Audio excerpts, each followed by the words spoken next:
Welcome back. When planning this meeting, PTAC wanted to prioritize hearing from those with frontline experience managing care transitions within value-based care. To that end, we invited 4 experts from across the country for this next panel. You can find their full biographies posted on the ASPE PTAC website along with their slides. At this time, I ask our panelists to go ahead and turn on your video if you haven't already. After all 4 have introduced themselves, our committee members will have plenty of time to ask questions. First, we'll hear from Dr. Adrian Billings, who is the Chief Medical Officer and Associate Professor of Family and Community Medicine at Texas Tech University School of Medicine. Please go ahead, Adrian. Thank you very much for the introduction. Buenas tardes. My name is Adrian Billings, and I have been a rural family and community physician for my entire 17-year career, primarily first in private practice in the same community in the rural southwestern part of far west Texas, and merged my private practice with a federally qualified health center as a way to try and expand my impact and improve services beyond primary care and try and debut behavioral health services, a pharmacy, as well as dental health services.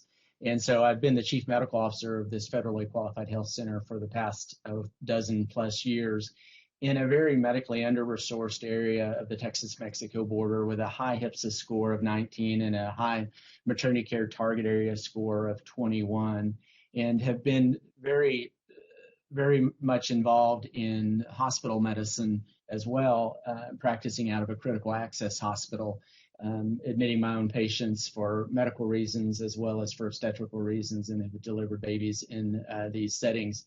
We've also debuted a rural family medicine residency with Texas Tech, and academically I'm serving as their Associate Academic Dean of Rural and Community Engagement, also as a way to try and leverage more resources out to our rural communities within our health science center service area.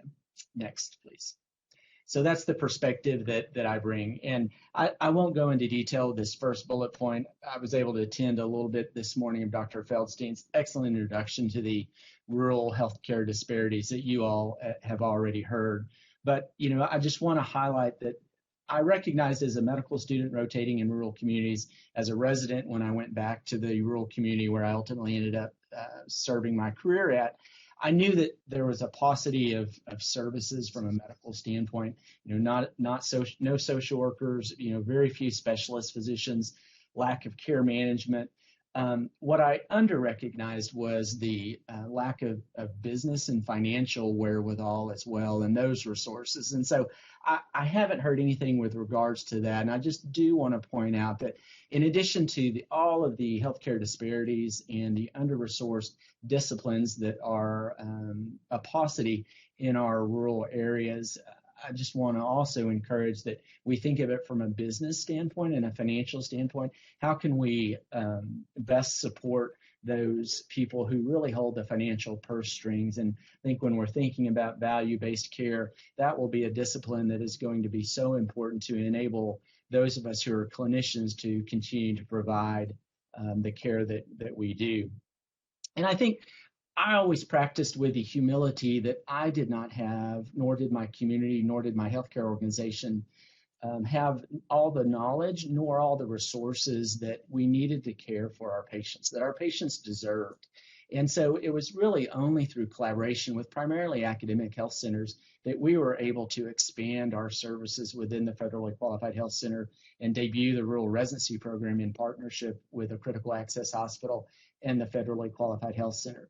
And now that I'm wearing an academic hat, and that's my role, is to try and leverage resources out to these rural communities, I have the understanding now that really these publicly supported academic health centers really should have the responsibility and the social accountability of wanting to take care of the neighborhoods and the areas around these academic health centers.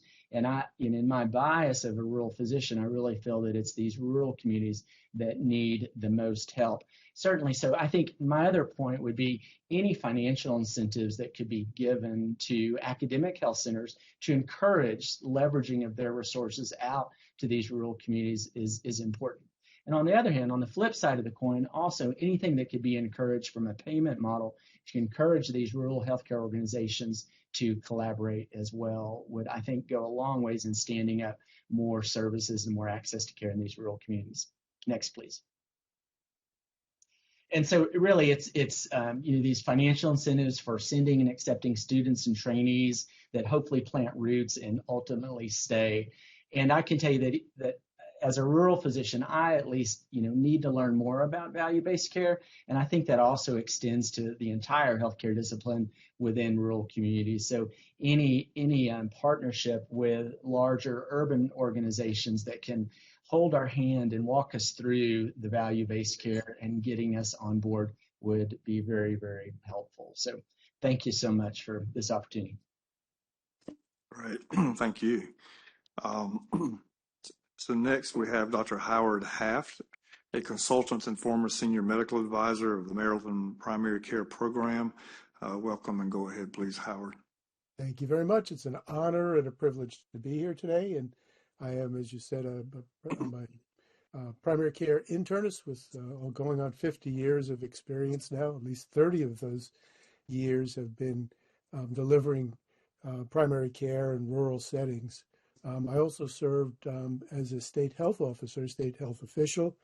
And during my watch, I served as the initial executive director and helped form the Maryland primary care model as part of a negotiation we did over many years with our wonderful colleagues at CMMI. That model is one that continues even after I've left state service and under great continued leadership. And it really encompassed almost two-thirds of all eligible primary care practices in Maryland. And the model included practices in 17 rural counties. Maryland is one of those hybrid states that is both rural, urban, and suburban, but the majority of counties in the state are considered rural. And I am now, I think, understanding that after almost a 50-year career, I'm coming back to find the real joy in serving people in rural communities. And I'm looking forward to, after all this journeying, finding where I started again and only really recognizing it for the first time. Let's have the next slide, please.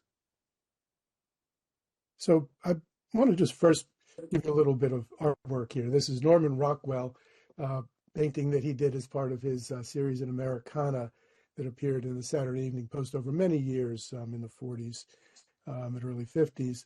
But this is a picture that Norman painted actually of himself and his family being cared for by Dr. George Russell.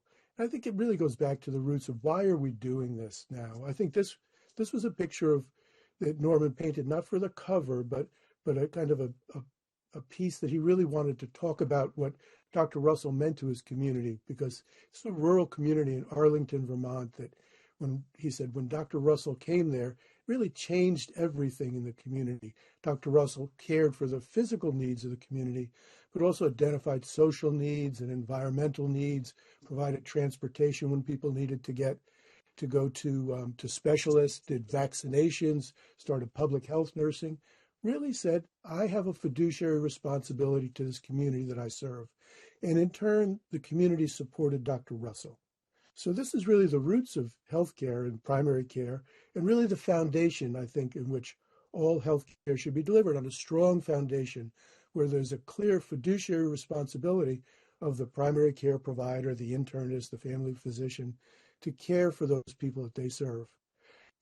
I say this, and then I think that the NASM report in implementing high quality primary care in 2021 really described how it could be done now in the current context with health information technology and hybrid payments that are both fee for service and population based, and addressing equity, and said all the right things about that. But I was just really not disappointed and shocked, but I think brought back to reality when I heard earlier today in one of the presentations, one of the presenters, it was Megan Grant Neerman, talk about how this system has really failed her in rural health, how they embraced a lot of the things that were happening, but there was just insufficient funding. And I think that's at the heart of the problem that we have, is that we have insufficient funding. We know that rural healthcare providers are called upon to do more. We know that their patients, all the things that you've heard all through the day today, their patients are sicker, they're older, they have transportation issues, the lack of connectivity. And still we don't recognize, we don't pay primary care enough to begin with. We know that they're 4 to 5% of the total spend, but this is even more of an acute problem and a serious problem in the rural settings where it actually costs more to provide that care. And they're actually getting paid less. The gypsies are less. The ability to engage in these programs is less. And then, as I think one of the other presenters said earlier on, we're doing this while at the same time we're saying, we'll give you a little bit more money, but we want to put you at financial risk for that money. Well, that's so painful. And one of the things that I heard during my time in the Maryland primary care program, loud and clear from all providers, but particularly from the rural providers, we don't have enough now to build infrastructure. If you give us a little bit money and you put us at risk for that, what happens if we don't score as well as we can? And now you're taking away our infrastructure again. So one of the take-home messages from us is that, for me, is we have to start by recognizing and paying our primary care providers more. How we deliver that to them, I think, is a matter of the art of regulation and policy and manipulation of the payment systems within ACOs or otherwise, and clearly with some value-based payment systems. But let's be careful about putting small individual rural providers at risk, or primary care providers probably in general at financial risk. Financial risk really, implies, and I'll end here for this slide, really implies actuarial risk, as you've heard before.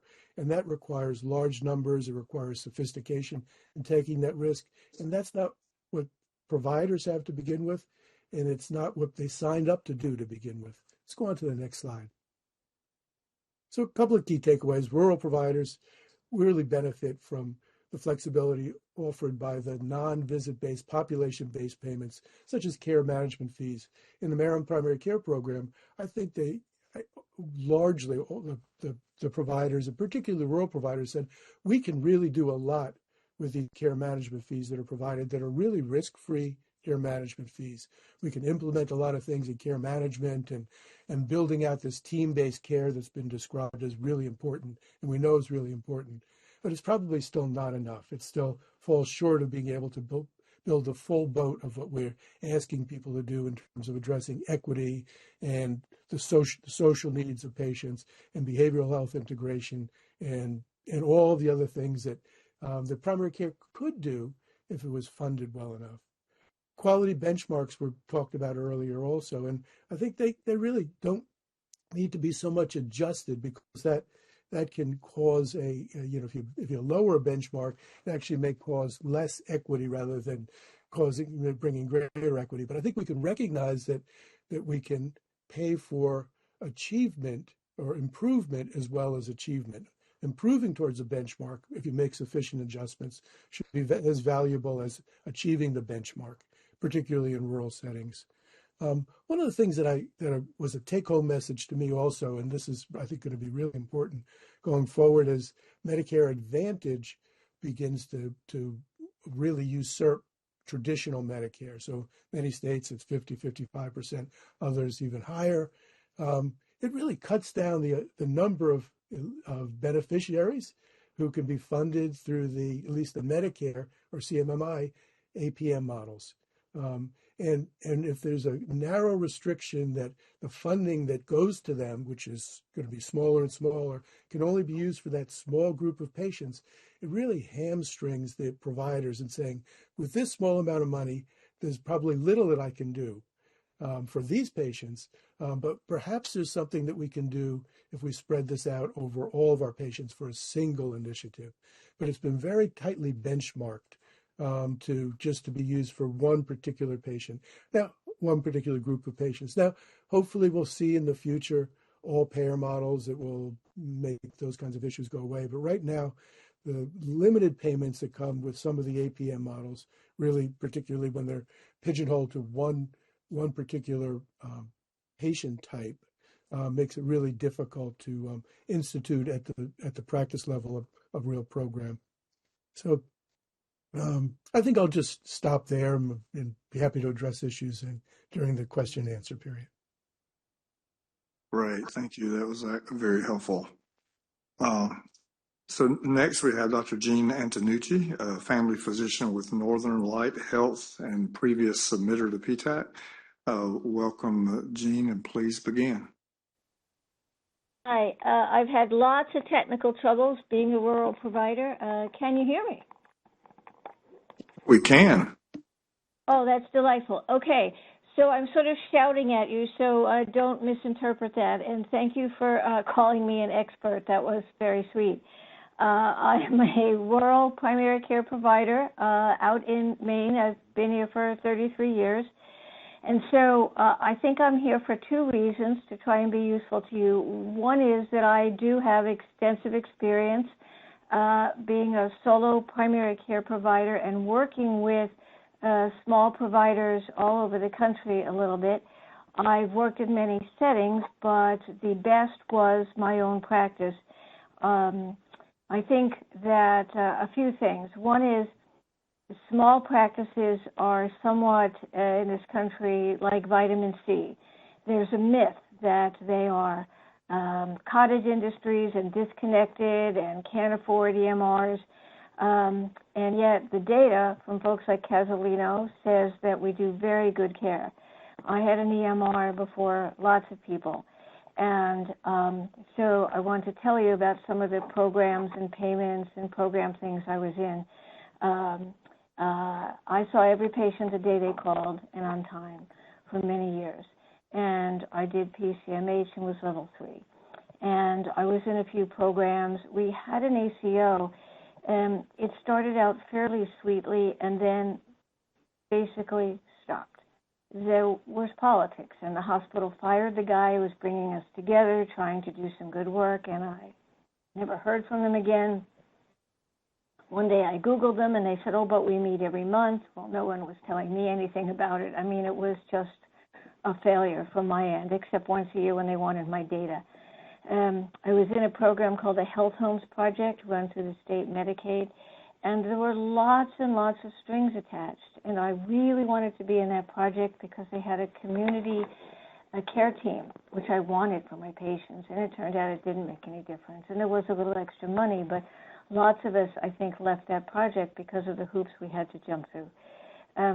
I did do NCQA, as I said, PCMH. And I can tell you also, you know, I've been listening most of the morning to what I've been listening to all morning. And I think there's a very big disconnect. There's a lot of good thoughts about what to do for rural providers and pay us and such. But it is a lot of other regulations and rules we're up against. And so meaningful use is a good example because I had a great little EMR that did things my big fancy EMR where I'm employed cannot do now. For instance, it had a plain old tickler reminder system. That's one reason I bought it. And now I have to keep that on paper to make sure a test was done, that I got results, that I told the patient the results. To me, that is a hallmark function of primary care, and Cerner can't do that. When I did meaningful use, I had to get a different EMR because mine didn't meet meaningful use, although it was great. And then the government sent my $11,000 to someplace I hadn't worked for years. And so it's not just payment we're up against.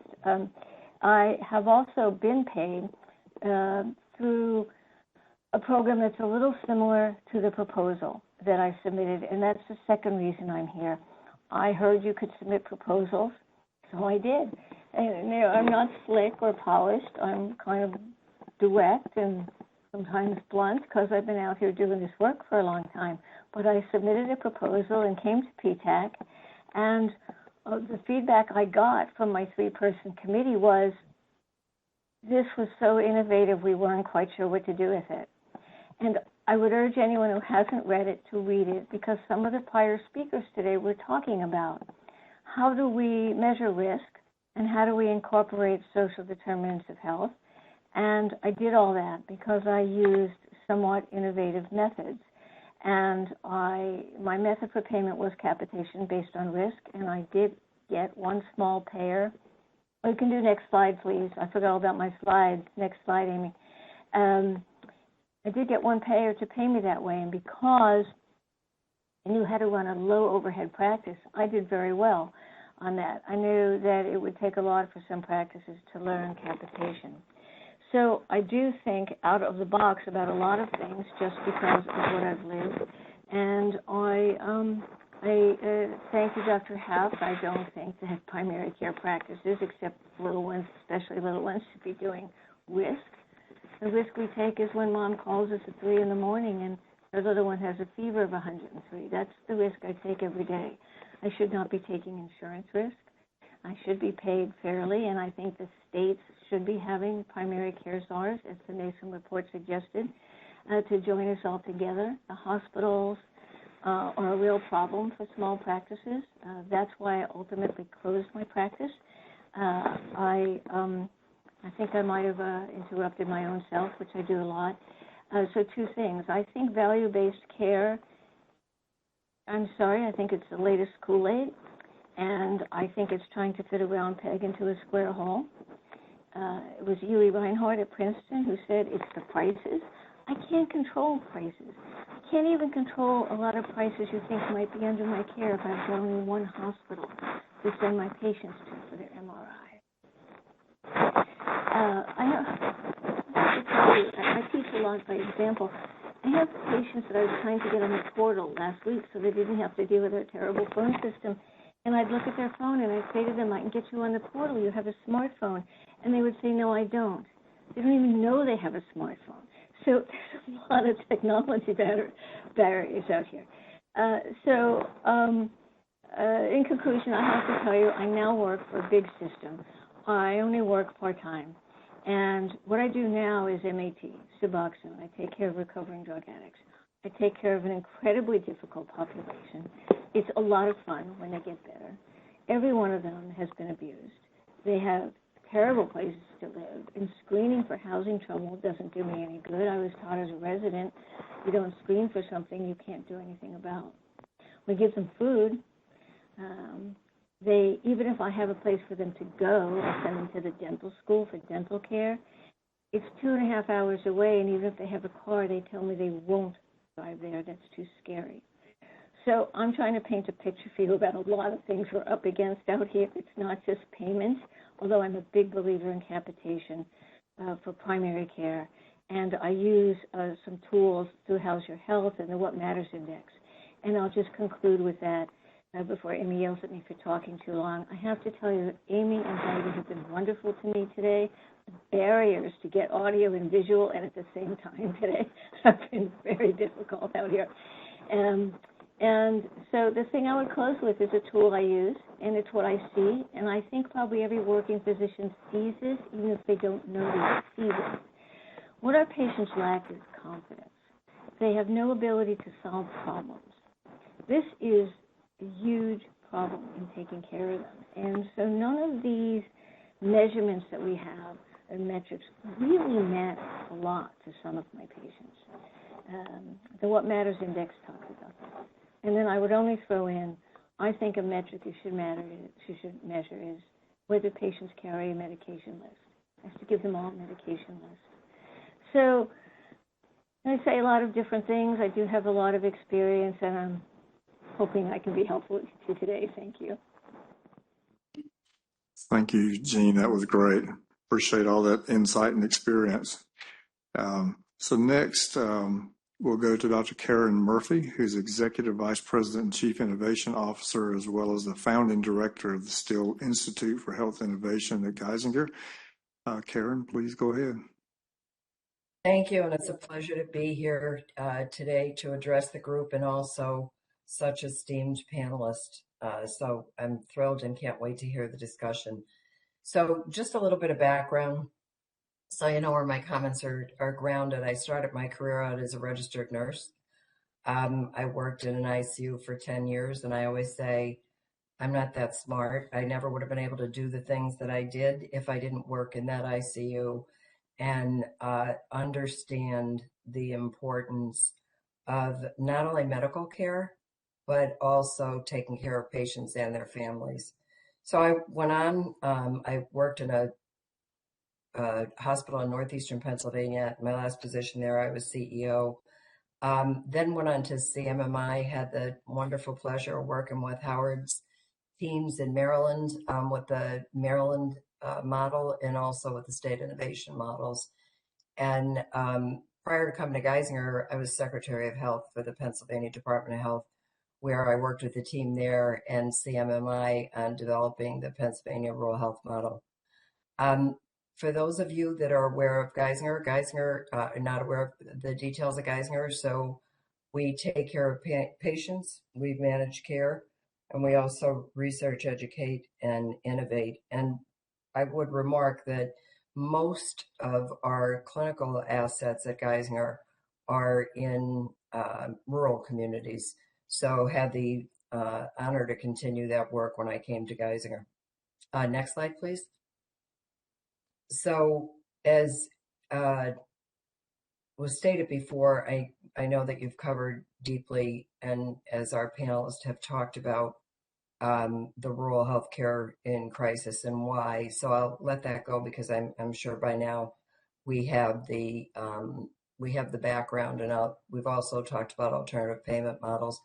But I really want to take a minute to talk about the future and a couple of things that we have said here before, and I've been thinking about rural health now for almost 10 years from a policy perspective. And I think the most important thing that Howard and Adrian and Jean have alluded to is the social accountability. If we really want to address the needs in rural communities, we have to get serious about it, and we have to do it in a way that invests in rural communities. We are going nowhere without investment. And from a federal government and a state government perspective, the role of government is to protect the vulnerable. And rural communities represent the vulnerable populations in our country. So I'm a firm believer. I think we can do it. I just think we have to do it in a much more holistic way than perhaps I was even thinking about. I'd be the first to say in 2015 when we started the discussion on the Pennsylvania Rural Health Model. What I mean by a holistic approach is everything, and Jean just talked about it, not only the medical care, but the social determinants of health. And medical care, not only the medical care, it's not acceptable for individuals in rural communities to travel 2.5 hours for health care that could be delivered adequately and appropriately in the rural community. And whether that's through leveraging digital technology or whether that's through partnerships with larger centers, to take a day off from work to go to the doctor is just not acceptable. So when I talk about holistic model, what I'm talking about is I would propose, if I was designing a model today, I would propose a holistic model looking at the community that we're serving. So there are, really there's about 4 or 5 prototypes that every rural community would fit in. Some are more challenged than others, but looking at it a holistic community, I think, is so critically important because rural communities are really, healthcare is the physicians are really intertwined very much with the rural hospitals. So I think we really have to take those two together, not isolate, look at this payment model and look at the rural hospital model. I think we have to look at it together. I think the second point that has been made, I do not believe until we get a financially sustainable model developed for rural communities that we can ask rural providers to take risk. The numbers are too small, the stakes are too high, and we don't have the model right. So why would you design, a payment model that has risk in it? I did it, so I take full responsibility. But having learned and thinking about moving forward, I think we have to select the model that with the models or a model that can be sustainable, implement those for a period of a long runway, because you're not going to get anybody to agree to transform substantially if there's not a long runway, and really work at improving that while we meet the behavioral health needs, the social needs, and the medical care. So I could go on forever, but I'll stop there. Great, thank you. So again, I'll remind the PTAC members to flip their cards over if they have questions. And I have a couple of questions here, but we'll look to PTAC to ask further questions. So we'll focus on a few things that have already been discussed a lot today, but just interested in this group's perspectives also. And so we're really getting down to specifics in terms of what a payment model would look like in the rural environment that would incentivize those things I just heard all four of you talk about. And realizing that rural providers can't take capitation, they can't take global risk, those kinds of things is what I'm hearing. What would that structure look like, and what would the payment model look like? And if you're infusing more money into the rural provider environment, again, help us prioritize what would that money go for? What are the most important three things to begin with to drive changes and outcomes in the rural environment? And what would those things be? And I'll start with Adrian first. Yeah, thank you for that question. And I'll try and be brief, but rural providers need to be paid more. As it has been shown, is that we do more with less because of payment. And we need to be incentivized for innovations of collaborations, because we're small practices, we're small communities, but we need to be incentivized for bringing in social worker students, bringing in behavioral health care workforce, the integration of behavioral health within primary care. We need to be incentivized to establish rural residencies. On the other hand, academic health centers also need to be incentivized to have more of a rural impact and a rural footprint. We have too few rural academic health centers out in our rural communities of need. We need to open more rural academic health centers that are multidisciplinary in nature. It's not just the physician that's needed. It's the rural labor and delivery nurse. It's the rural social worker. It's the MA. It's everything from the associate's degree level to the terminal degree level that is severely lacking in rural healthcare workforce. And some of that is economics. And if value-based healthcare is going to financially penalize our rural providers because we're taking care of sicker patients with less access to care, they're showing up later in our offices because we just don't have the capacity to take them. On the U.S.-Mexico border, we're taking care of a large amount of immigrant population that for the first time we're seeing them. And if we're going to be penalized for that because we're just willing to take care and we want to take care of that population, we have to figure out rural is not urban. And I agree very much that more investment is needed in rural healthcare, including, more knowledge. It's not just money, but it's really more resources and more knowledge and more enabling our calling and our mission to provide increased access to multidisciplinary healthcare. Thank you. Great. All right, Jean? Yes, thank you. So I'm going to tell you exactly how to pay us, and maybe it needs some teachings, but because I submitted a proposal, I'm going to tell you what's in it. You take 6 months and assess the risk of patients by burden of disease. I used a tool called How's Your Health, and we were to be paid by capitation. The capitation has to be both adequate and you have to limit the patient population. You can't just take lots of money and sit around with your feet up, of course. But the way I got, what I proposed was for very low risk patients, you pay physicians $1 a day, $2 a day for medium risk patients, and $3 a day for high risk patients, 365 days a year. That amount of money, even at $1 a day, which is what I did with one payer for all my patients, worked well for me because I was good with low overhead. But if you do the math for the number of patients, say 1,500 in a panel, and many of them are high risk or medium risk, that brings a lot of income into a practice. And the physician gets to decide what to do with that money. Almost all of us would hire someone to call the people who were in the ER or just saw a consultant. I used to do that, but I ran out of time. That's the real definition of care coordination, to act on it. Lauren, do you know why you went to the cardiologist? Do you know what he said? Did he give you any new medicines? Is it the same as what you have? Do you know what happens next? And I used to do that till I ran out of time and money. Why did you go to the ER? You didn't know you could call me? That kind of stuff. And there can be bonuses. I wrote it all in my proposal. I understand that simple isn't easy. I'm not slick or polished or really an expert on a lot of things, but I have lived by this, and I would put it out there as a very, very valid experiment to try. $1 a day, $2 a day, and $3 a day. It's not my original idea. I stole it from someone. I encourage us to think about something like that. Perfect. And what I'm hearing from both of you so far is that those monies would be redirected toward care coordination, team-based care, those kinds of support systems is what I'm hearing.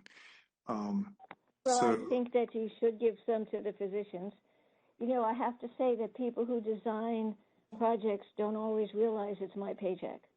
And if you had to live by it, think about what are the hoops you have to run through. I just would say that we have to put Cheerios on our tables, and we came out of school with massive loans, and so we should get a little of it. But I think we all recognize we just really wish we had services to give patients. Thank you. Got it. All right, Howard? Probably it's the important money question that you asked there, and I think it starts with saying, what do you want to get from rural health providers, particularly primary care providers? If you, as the consumer, I'm not talking about the payers now, but what does the consumer want? And I think the consumer wants someone that will be there to take care of them 24/7 and provide the comprehensive services, the things that Barbara Starfield described in the 4 C's. And I think that's enduring. But what the question is, what does it cost to provide this team-based care that includes behavioral health integration, that attends for the social needs of patients and care management and all those other things in a way that is substantial and sustainable? I'm not going to put a dollar amount on that, but other people have said, Asaf Batan in a microsimulation study found that it was a little north of $62 per person per month to provide the social needs supports that are necessary. Bob Berenson and others have pegged PCMH kind of, team-based care at $60, $65. So all of those numbers together are well, much higher than anything that we see now in the marketplace, but also reflects the fact that we know primary care providers are getting 3 or 4 or 5% maybe of the total healthcare spend out of this $3 trillion that we have. There's a lot of headroom there. I know that 21 states have already said, we're going to do something about that. We're at least going to study what primary care is getting paid as a percentage of the total spend. And at least 6 or 7 states have said, we're going to set a target at 10, 12%, and we're going to get there. So 2 or 3 times what they're getting now. But your question specifically is, okay, we put more money in the system. How do we give it to them? And the answer to that is you can't give it piecemeal. You can't say, okay, Medicare, you're going to do a good job, and you're going to give them $80 per beneficiary per month, whatever that number is. But none of the other payers do. That doesn't get you there. Or Medicaid, you're going to go up by 10%. That doesn't get you there. It has to be a multi-payer. It has to ideally be an all-payer delivery of care. Then how you do it, once you get all the payers together, because you can't do it piecemeal, it doesn't make sense and it doesn't get you there. After you get all the payers together, you figure out what it costs to deliver this service, this care that you need. And I would include Jean's comment about you have to pay primary care more. Nobody's going to want to do it. And if you don't pay them more and nobody does it, you're also dead in the water, right? So you have to include that. You have to pay the providers more at the bottom. They don't need to be at the top of the pay scale. Well, that wouldn't be bad, but they need to be somewhere near the middle of the pay scale anyway. So you need to factor that in also. And then deliver it. I mean, the NASM report did a nice job. They looked at the data and said, it gives some infrastructure payments, things that you can't really count for in fee for service. Although I would say now the the physician, the PFS is going out, the fee schedule could include payments for population-based care. So that is a possibility. I think that's been recommended in some of the letters on the PFS, but we'll see how that pays out.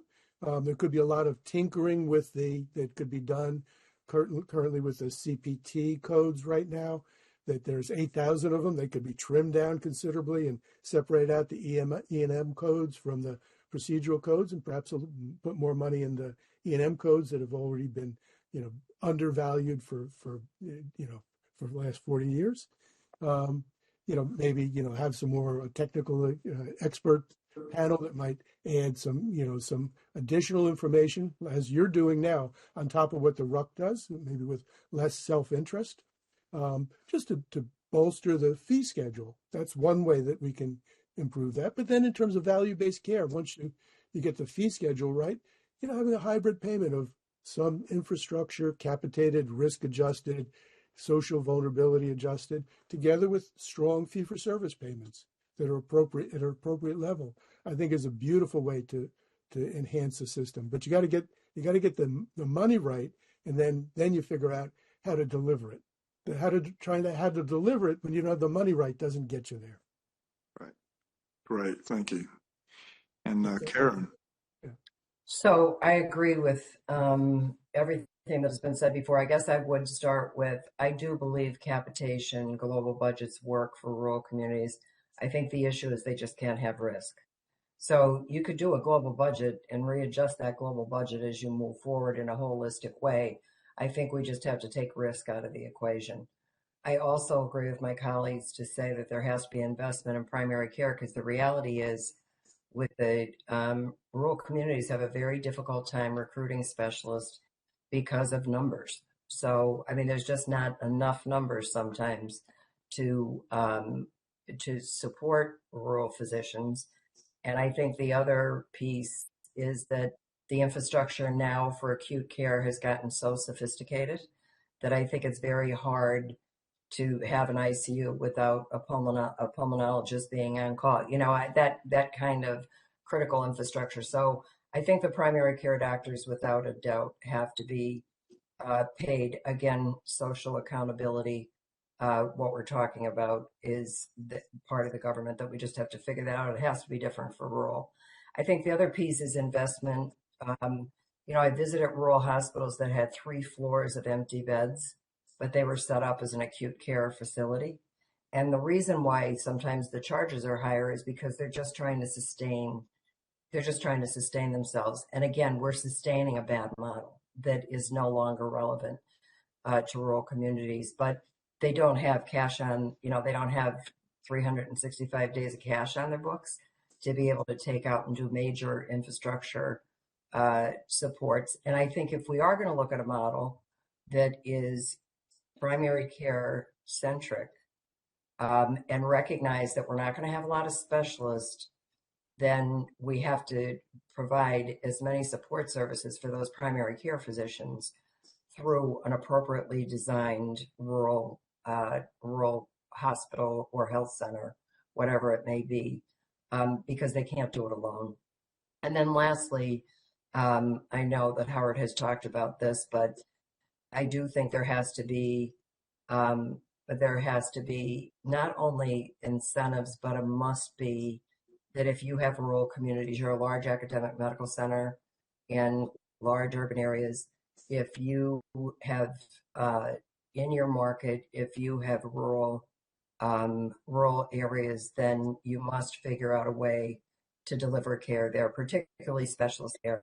So get the vans with the mammograms, get the, be able to do procedures you don't have to do there every day, but let's take a look at how we can do not only telehealth, but actual physical care within the community, specialty care, not every day, like I said, but on a basis where we serve the needs of the community. And I think that is, I think if we had those 3 investments that looked at the needs of the community and designed the system accordingly, I think we'd be a lot further along than we are now. Great insight. Appreciate that. Jim? Thank you all for being with us today. I've sat most of the day, and the testimony of the SMEs has kind of been one of those sobering moments where you realize that things could be bad, right? I mean, that's what I'm hearing, and I reflect back on a time that was similar, where the United States did two things in the same decade that did it very well. They were addressing threats. One was a domestic threat in the 60s, was around the coverage of Medicaid and Medicare. The creation of those two sentinel things occurred in the 60s. At the same time, the United States built a space program because of a perceived international threat. And so we've illustrated, I think, as a nation, that the ability to walk and chew gum at the same time, or the ability to perceive threat and to kind of work to mitigate that. I have two questions for the panelists. The first one was, and it's around this notion of threat, which is, what are the potential unintended consequences that you see if there's a persistence of the value-based direction we are on now, when we compare rural to non-rural markets?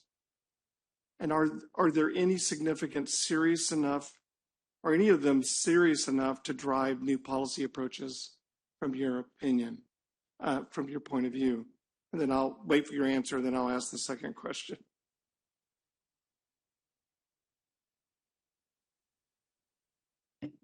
This is Adrian Billings. I think anything that further disincentivizes rural healthcare payment runs the risk of more rural hospital closures, more rural clinic closures, and less access to care, and our rural patients foregoing care in an urban specialized environment because of the lack of access to having paid time off or having daycare for their child when they're sick to go access care, or the unfortunate issue where two of my patients driving back together were killed after seeing a specialist on a head-on rural 2-lane undivided highway.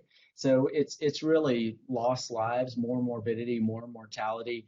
That worsening delta between life mortality and just comfort level between our rural and urban population. So again, I think rural, just more investment is needed, more access is needed, and we want to provide evidence-based care. We want our rural zip codes to not be a risk factor for our patients' lives and the health of our patients' lives. But in order to make that a reality, as you said, we need to make rural healthcare a moonshot opportunity by both our state and federal governments. And our insurers, both our Medicaid insurers and our commercial insurers, they have an investment and a role to play, as do our academic health centers. Thank you.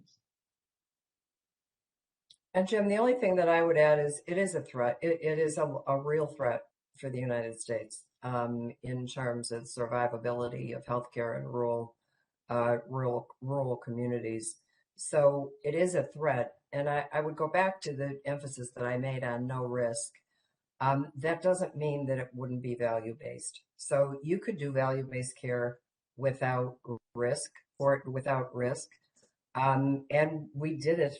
We've done it forever in Medicare, that they require certain levels of quality and monitor outcomes. So it's not that we would just push the investment to the rural communities without accountability. They would, physicians and hospitals would be accountable for making sure that the care that we've invested in is really delivered in a high value way to our patients.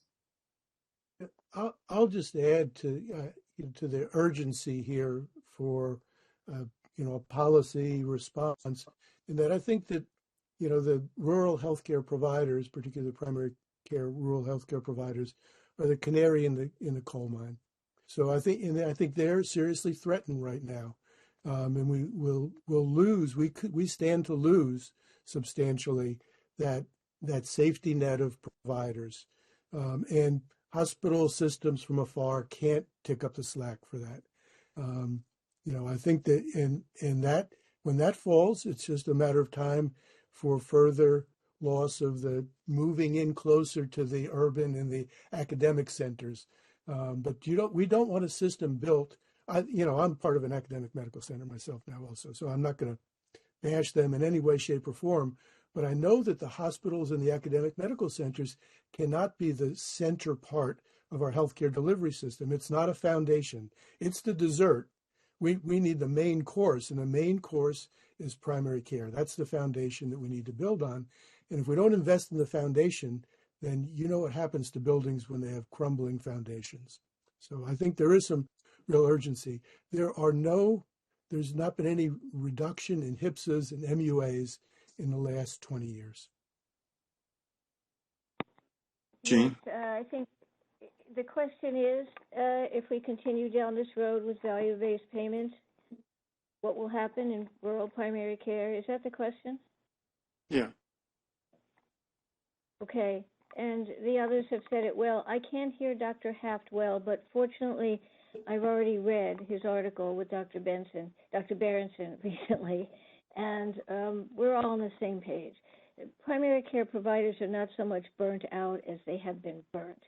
They're sick of being called providers, and nobody will even change and say physicians. And so, yeah, you're just going to lose more and more. We're held together in primary care right now by the DOs and some nurse practitioners.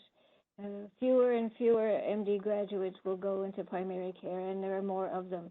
So I think, yes, we have to think outside that box.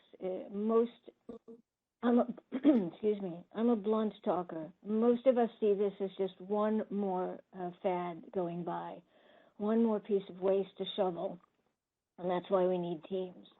So we need payment, but it's not just payment. It's not just money.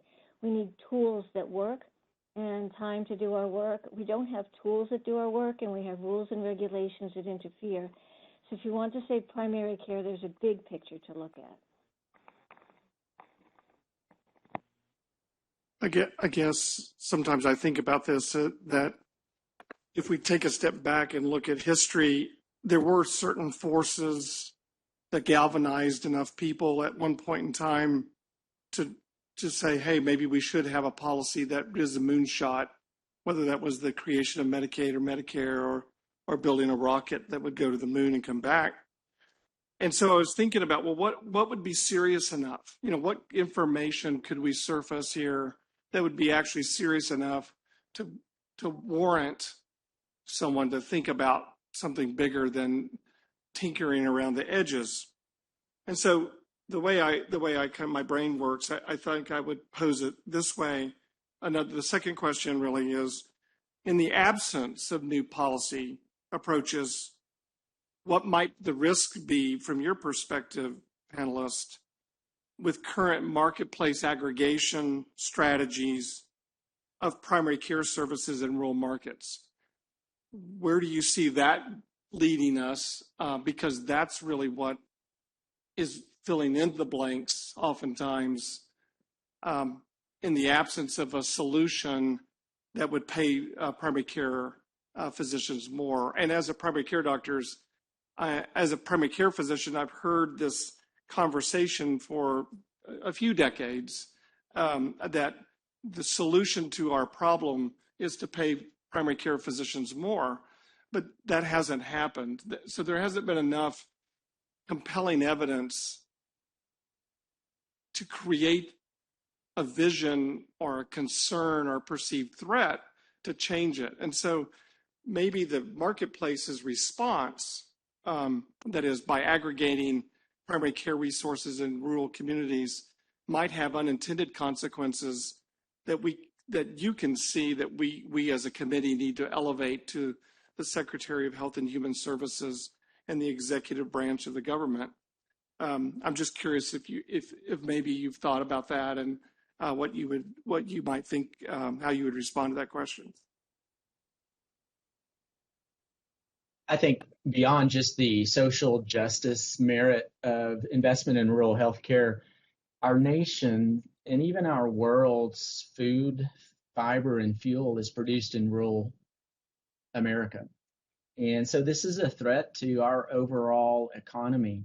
You know, why is this of interest to an urban resident, someone who's going to spend their entire life of working in an urban area? It's because when you choose to vacation, as so many did during the heights of the pandemic, and come out to rural America, and you get in that motor vehicle accident, or you have a myocardial infarction, or you have a stroke, or you have a 3-month-old with a fever in the middle of the night, you want, in a rural area, you want to be able to go to a facility in a rural community and receive evidence-based care whenever it's needed, and oftentimes life-saving care. So I think, you know, it's really vital for our nation and our world's economy to sustain rural health care because of the food, fiber, and fuel that is produced in the rural areas of our country.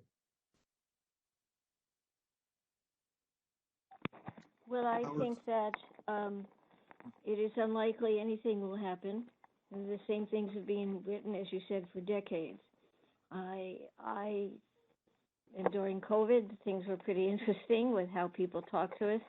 I think if you want to change things, first of all, you stop saying things like, how do we maximize coding and HCC codes to make our patients look sicker to get paid more.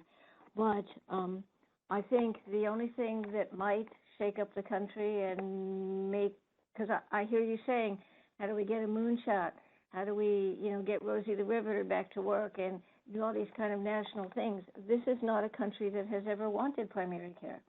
We have a culture that is in a certain way, and I think if primary care went away, people might miss it after a while.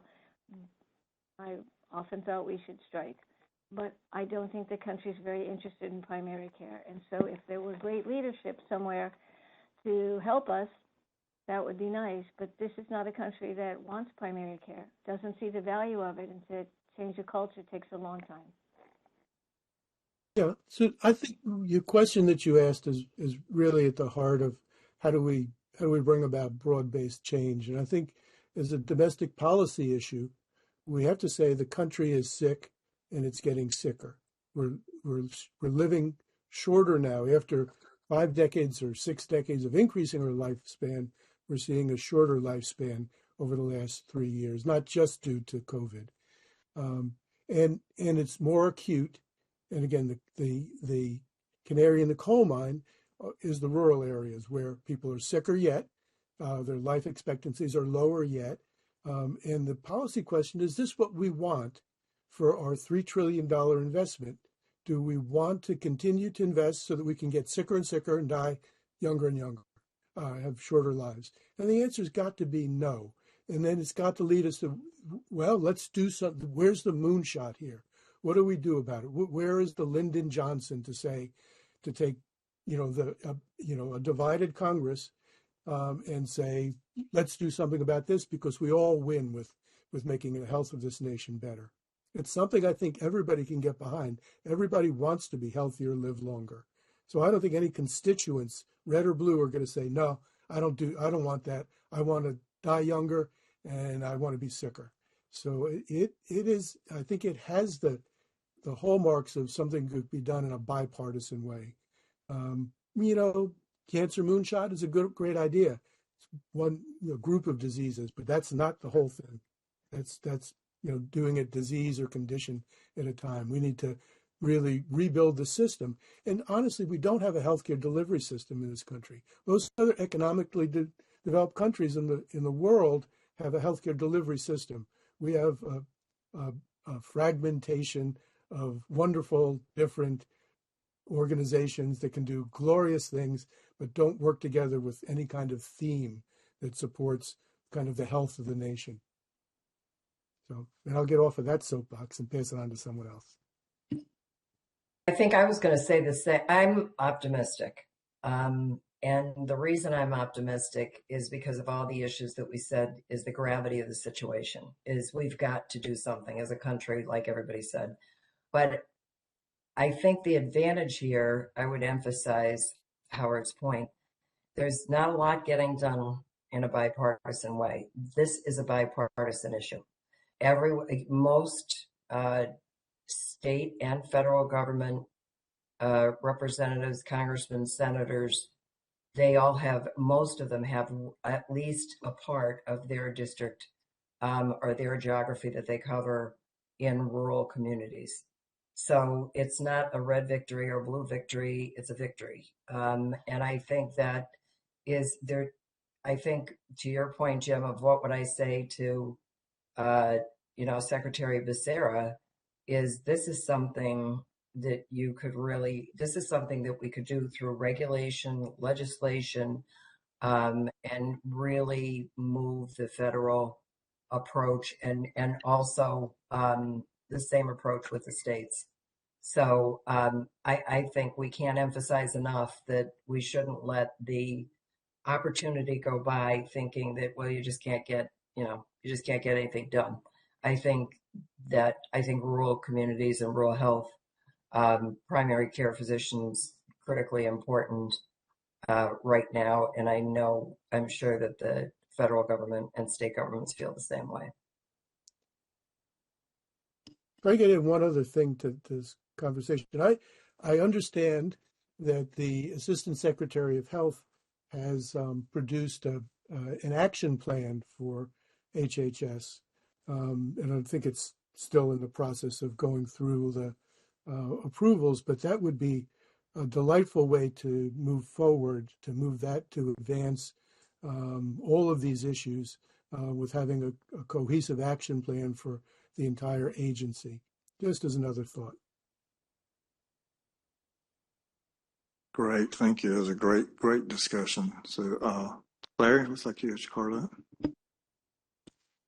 I've been enjoying listening to all of you and have jotted down some statements that have stuck with me from all of you. And, Karen's statement that we're going nowhere without investment. The four of you have made it very, very clear that we have to put our money where our mouth is and we have to pay for this if we want it.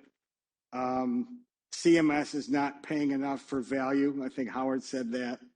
And I'm really struck with Gene's $1 per day, because that is so far less than any concierge practice is getting today. God bless you. That keeps my optimism going. But I had two questions, and I think one was for Andrew, one was for Howard. I think Andrew answered mine already. I was intrigued by his statement about the academic medical centers should leverage their strengths to help the rural community. If you want to say something more on that, that's fine. But where I really want to go with my question here is with Howard, because you really struck something with me when you brought up MA. This is a fear that, and again, we're falling into probably political waters here. One side of Congress would like everything to be under MA and Medicare to be totally privatized. And the other side would like to assure that all beneficiaries are receiving what they should be receiving. And we're at a push and pull here now, and we can see where the trend is going. So, Howard, I'd like you to expound a little bit on your statement. You mentioned the word foundation, and I always think about that condo building in Florida that fell and killed 90 people. And there were inspectors that were inspecting it, and there was a board that was supposed to be responsible for it, but the skeletal infrastructure fell apart, and it was the people who lived in the building who were hurt. And my fear with MA is that unless we have foundation and infrastructure, foundation and structure inside these entities, the beneficiaries are the ones that are going to ultimately lose, and I think they already are. But I'd like to hear you expound on your statement. Yeah, I will. I think there certainly is value in some of the MA plans, and in the studies that have been done show that there's questionable quality. They've taken very large amounts of profit over the course of the recent years, that there's been issues, with, selective recruitments and other things, but that's not the issue to my mind. I think those things can be fixed. CMS can put regulations and guardrails in to fix that. The question is really, do we want to have 300, 400 MA plans, each with a different payment scheme, each paying primary care and other providers in a different way as part of our overall strategy going forward? It may look good to privatize from the top down, but what we're doing is we're the nation's largest or second largest entitlement, we're commercializing it, and taking it out of any kind of public control, and so that's an issue. But the bigger issue is when I look at it, from a practice level, which I'm happy to say I'm back in, been practicing again now, enjoying taking care of people in a rural setting, which is just a delight. But I look at the comparison of the practice that I'm with participates in a state plan, the Maryland Primary Care Program, and it has very defined payments and has even an equity payment, this hard payment that we ginned up over the last few years for people who are in high ADI areas who have high HCC scores. But what happens when those beneficiaries choose to go to Medicare Advantage, one or another of the Medicare Advantage plans that have come into the region, the practice loses all of that benefit. They lose the capitation, they lose the equity payments, and they get whatever they can negotiate with the Medicare Advantage plan, which is either, a point above or a point below whatever fee for service is. Very few, and I've looked at this in some detail and written about it. Very few of the MA plans actually are adhering to what the NASM report would say in terms of let's provide hybrid payments and mixed fee for service and capitation. They're doing basically what insurers did, years ago. We're going to negotiate, get the best rates we can for us for our profit because they're for-profit entities. To me, that's an issue, and it harkens back to this other issue. First, it fragments the number of payers that a primary care has to deal with. It reduces their ability to get real capitation that can support a whole program. But it also then puts more of the money out of kind of this fiduciary responsibility as me to my patient, and puts more into, now I've got somebody else, a fiscal intermediary, who has their fiduciary responsibility is to their board and their CEO. I don't think that's where the fiduciary responsibility in health should be. So I have I think, again, there could be good MA plans. I don't think making the whole Medicare, traditional Medicare, turning it as it looks like the trajectory is now to all Medicare Advantage is going to benefit primary care in any way, shape, or form. Sorry about that. No, you answered it well. Adrian, did you want to add anything to yours, or did you cover that earlier? I will cede my time. Thank you.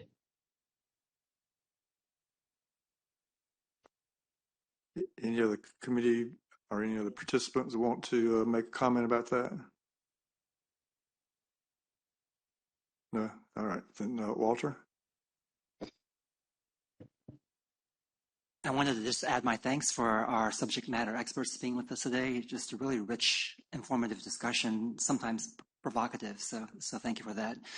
I think a clear and resounding theme throughout not just this session, but the prior ones today has been we need to pay rural providers more. They take care of sicker patients. They do more with less. The patients have less access. We need to pay rural providers more. And I think we've heard that loud and clear. And I'm not sure that any of us would necessarily disagree with that. But there have been several questions from committee members around how to distribute that payment and how best to use that payment, assuming that we can get it. I have actually two questions, if the chair and chairwoman would so indulge me. One, I'm actually intrigued by this statement. We should allow rural providers to participate in value-based care without risk. That just seems like a very oxymoronic, if you will, concept to me. How can we allow providers to participate in value-based care without risk? That's my first question. So maybe I was the loudest on no risk. I think the reality here is all the problems that we've stated. There is no way that rural communities with physicians or hospitals are going to survive without a change of payment structure. So again, I think I go back to the social accountability in terms of we have to make investments in these communities in primary care and the support systems that surround them. Why I say you can do value-based care without risk, and we do it all the time now. I mean, we do it, in value-based arrangements that have upside risk, right? So you can, if you lower the total cost of care, you can benefit, but if you lose, you don't have to pay. So I think by now, since 2010, when we've been doing and designing all of the value-based models, is that there is a way to create value, right? Value does not have to answer risk. It has to answer value question. So to me, it certainly can be designed to create value. I think the second piece is risk just doesn't work because it's not that we're overspending in rural communities. We're misappropriating what we are spending. So it's just not a system designed for sustainability. So for payers to say they have to reduce their cost in rural communities, no, because we're still not meeting the needs of the communities. We have to decide what the needs of the community are and pay appropriately for the way we've all discussed with enhancements to primary care and investments into the community's health infrastructure. So I have no doubt that we can create value-based systems without risk. And, we've tried to do the risk deal in rural communities. It doesn't work. The numbers are too small. The financial picture in rural communities of both primary care physicians, whatever specialties are left, and rural hospitals are all dire. They cannot take risk in the current system. And I think just a point of clarification that I want to make with regards to paying rural providers more, I think that what we mean is we all want the tools of our trade that our urban providers have, our urban patients have the privilege of having access to. Every rural clinician wants the tools of the trade to take care of the patients so there's not a discrepancy in care received in a rural facility versus that in an urban facility. So when I think you're hearing us say that rural providers need to be paid more, what we mean is we want that investment to give us the tools of the trade that our patients deserve and our rural clinicians deserve to have to be able to offer that to improve rural public health. I appreciate that. I appreciate those responses, and I do agree that probably a lot can be achieved through shared savings. I guess in my mind, I think about risk as a mechanism by which we can achieve certain desired outcomes through the increased payments and kind of direct funding toward that goal as opposed to maybe some less desirable outcomes. But I kind of see what you guys are saying now. My second question, kind of on a related note, is, I think there's been a strong sentiment within the panel of paying primary care providers more. And, as a primary care provider, I'm in agreement. But I do want to touch upon this point because I think there is a shortage of primary care providers, not just in rural areas, kind of across the nation. It's just really hard to find them and probably even harder to get them to move out to some rural areas. And so I guess paying them more might be one solution. Some of our other panelists have discussed maybe paying for non-physician providers as an idea. So, for example, paying for nurses or social workers think someone mentioned a doula earlier in an earlier session, maybe patient care ambassadors. Why not have kind of, instead of increasing the payment for PCPs, increase payments for non-physician, non-NP, non-advanced practice providers to encourage their services to take away responsibilities from the PCP's plate that don't need their level of training, so that the PCPs can actually practice at their full level, full scope.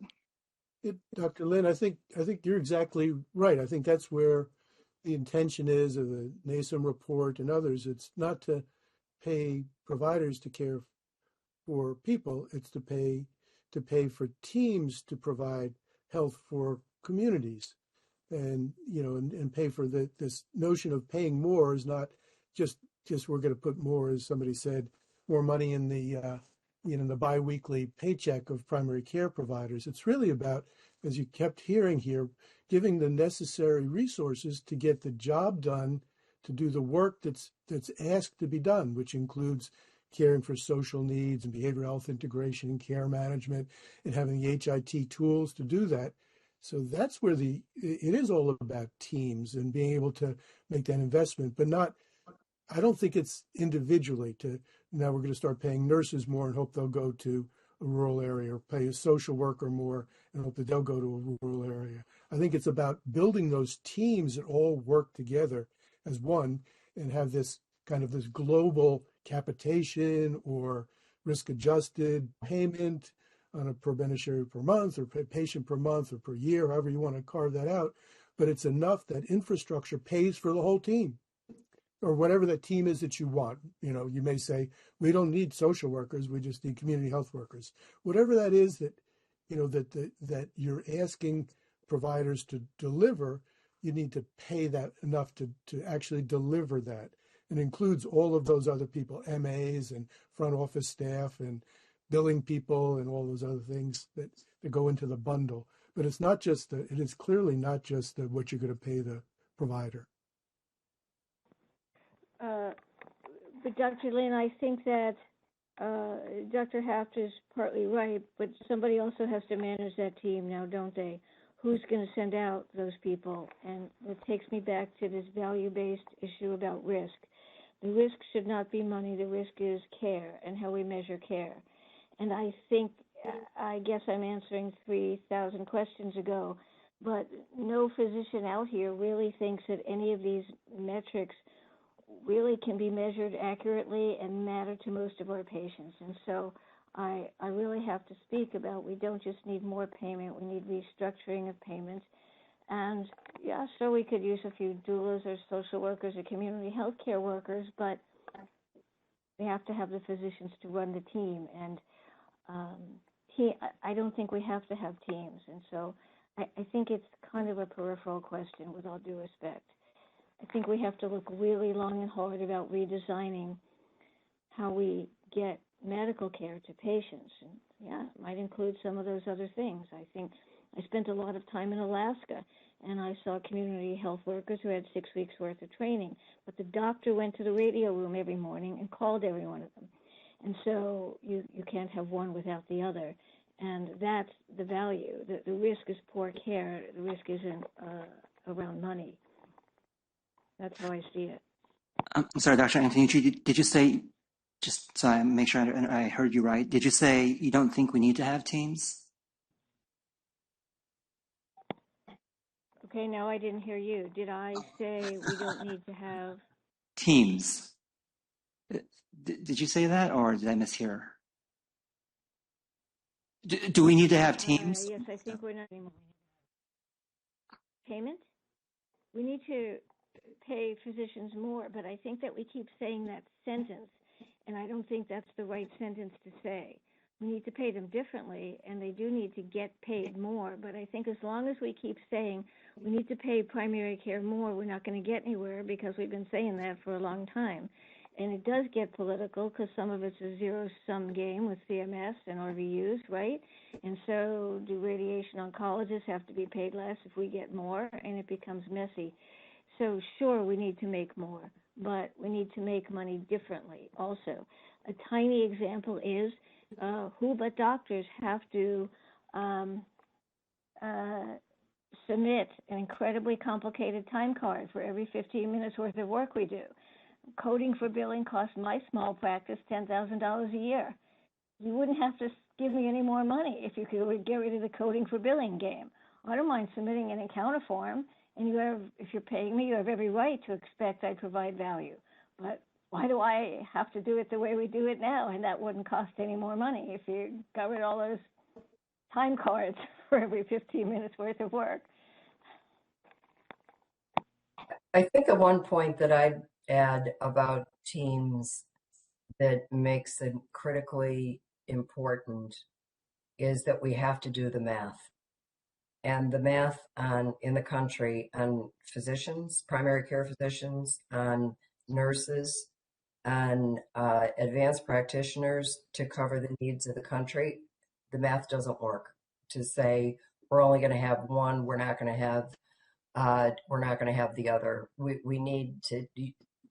I believe that we need team-based care, and I think that we can do a lot more with team-based care than we maybe did in the past. But I think the shortage of primary care physicians, the shortage of all those other professionals that I talked about, the math doesn't work unless we stretch to include team-based care, because we just can't deliver care like I would say like we were when we had adequate supply across the country. Thank you. Jeannie, you have a question? Yeah, just listening to all of you, I think about physician training and family medicine, particularly training, and looking at the vast majority of training organizations are still family medicine residencies, and other primary care residencies are still in urban areas. And so any thoughts to how we could better sort of incentivize more physicians and other types of providers to come to rural areas to practice? People, besides training, there's obviously loan repayment and other things too, but would love to get, you guys are in the trenches, so would love to get your thoughts on that. Thank you for that question. In the medical literature, in the medical student and resident physician literature, Shipman et al. From AA, who used to be at AAMC, put out a 2019 health affairs manuscript that showed declining matriculation of rural students into medical school. The two biggest factors for a physician that predicts a future rural practice is first being from a rural community or having a significant life experience in a rural community. The second biggest factor is having some rural exposure during medical school and or during residency.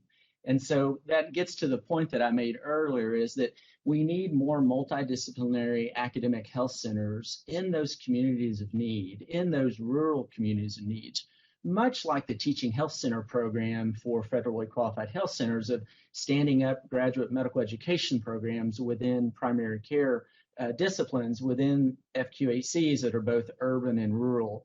There needs, in my view, the investment that is needed that really builds access to care is that pathway and that pathway program of having rural academic health centers and enabling rural students to have an opportunity to matriculate into healthcare training programs, whether it be in social work or whether it be in medical school or dentistry. All of those teams, I think we can all agree that the best patient care is delivered in teams, but that is what is lacking in rural communities. I can't tell you how often I have done the work of a social worker. My receptionist has tried to do the work of a social worker because that discipline has not been present for me in the past 17 years of my entire rural practice. And the best way to build that team is enabling our rural high school students to have an opportunity to go to undergraduate school, to be successful, and to get into a healthcare training program. and building more dual credit programs in rural high schools and building up the rural public education system. And I'm bringing that from the perspective of a rural school board trustee, as well as the father of 3 rurally educated sons, 2 of which are pre-med right now and hope to be rural physicians. But we have to enable these rural students to give them information, to give them a pathway.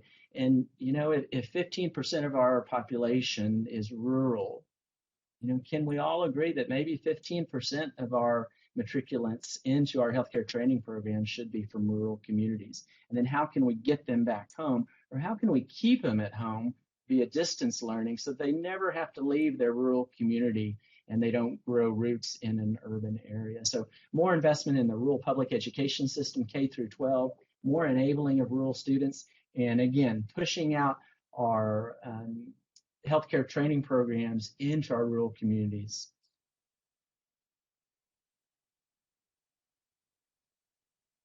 Perfect. Good. Thank you.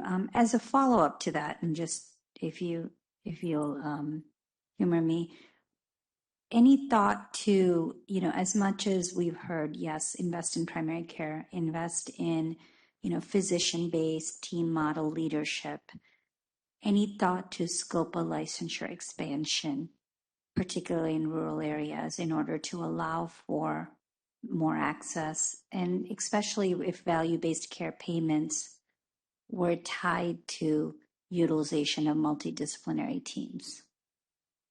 And I'll throw it out there for everybody.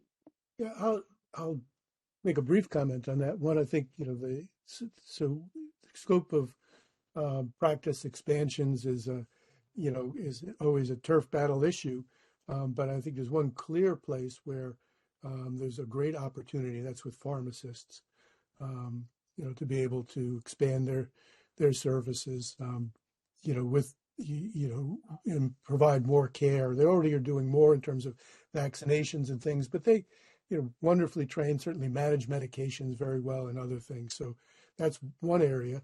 I think in general, having everyone work to the highest level of whatever their license or certificate is a good first step, because we don't even do that now. And then looking carefully at, you know, where expansions can be done, and then fight the political battles, because you know, it's so antithetical, but even in places where there are shortages of healthcare providers, there's still a battle that wants to keep one group of providers from being able to expand their services to serve the community, because of encroachment on services. So we need to get over that a little bit, and then expand. But I think one great place would be with pharmacists. I think I'll add to that, Howard, not only for scope of license, but we also have to look at the regulations. Essentially, rural healthcare has as many regulations as their urban counterparts that have 10 times more resources dedicated to manage those regulations, right? So even things like requirements to sit on committees. When I was Secretary of Health in Pennsylvania, I had a hospital come to me and say, I don't have enough physicians to populate the committees that I need to have. And we want our advanced practice nurses and physician's assistants to be able to feed into those committees so that we can meet the necessary criteria. And to Howard's point, there was a pushback. I mean, I thought it made perfect sense. If you don't have, if you really don't have the resources, then you have to extend the resources you have. But I think we have to take a look at, when we're talking about a very holistic approach. And that's an example of what would be included in the holistic approach. Let's see what we can do to maximize the resources we have. Great. I want to thank the panelists today for another great panel today with a lot to think about and lots of great information for us. And so, again, just can't overemphasize how much we appreciate the time you've dedicated to this. And so that concludes our time for this session, and we're going to take a 10-minute break and be back in 10 minutes. Thank you. Thank you. Produced by the U.S. Department of Health and Human Services.